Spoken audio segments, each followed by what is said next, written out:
apologies for the rawness of this video, but I'm just kind of getting on top of this quick and getting my reaction down.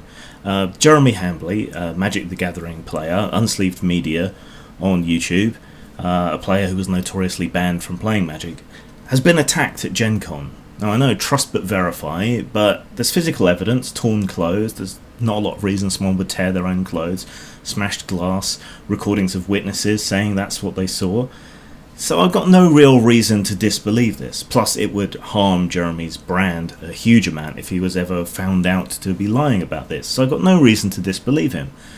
And what this means is that someone has been attacked at a role-playing convention over differences in political beliefs and over differences in how they believe a game should be developed, how presentation should go, art direction, things like that. Just that, a difference of opinion over games and politics has gotten someone attacked. I can't recall anyone ever being queer bashed at a convention or attacked for being a woman or anything like that. You know, for people who go on and on about how language can be oppressive and dehumanizing, you've paid precious little attention to how dehumanizing and dangerous it can be to tell people that someone is a misogynist or an alt-righter or a Nazi or a racist or a homophobe over and over and over again. And if they exist in these little bubbles you've created for yourselves, they're never going to hear a contradictory opinion. They're probably never going to go and even look at what the person has to say for themselves. And so they feel that they can justify this violence. They can justify punching a Nazi because it's okay. Walk it the fuck back.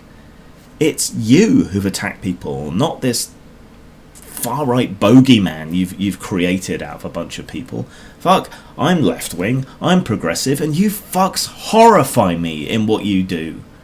And now we're seeing the result of that, and someone being physically attacked. I was just saying, you know, one of these days I hope to be able to make it to US Gencon. I was supposed to go a couple of years ago. It fell through. But with the hostile atmosphere and now violence that you're creating, why should I travel all that distance just to put myself in harm's way? Just to have someone scream at me or maybe even swing a punch over a misunderstanding that they've never even given themselves the capacity to be corrected on? What are you doing?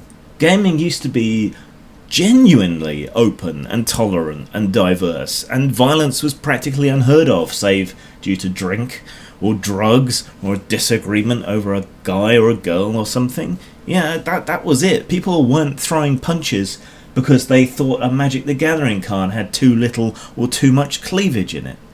What the entire and actual fuck are you doing? Come on, it's time for some sort of rapprochement between the two sides.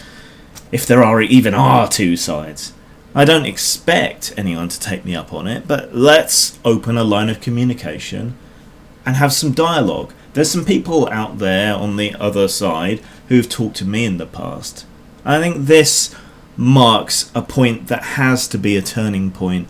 We have to address this. You have to stop trying to police everybody, and you have to engage in good faith discussion if we're ever going to get anywhere, because otherwise things are just going to polarize further and more people are going to get attacked. The opposite of Zang.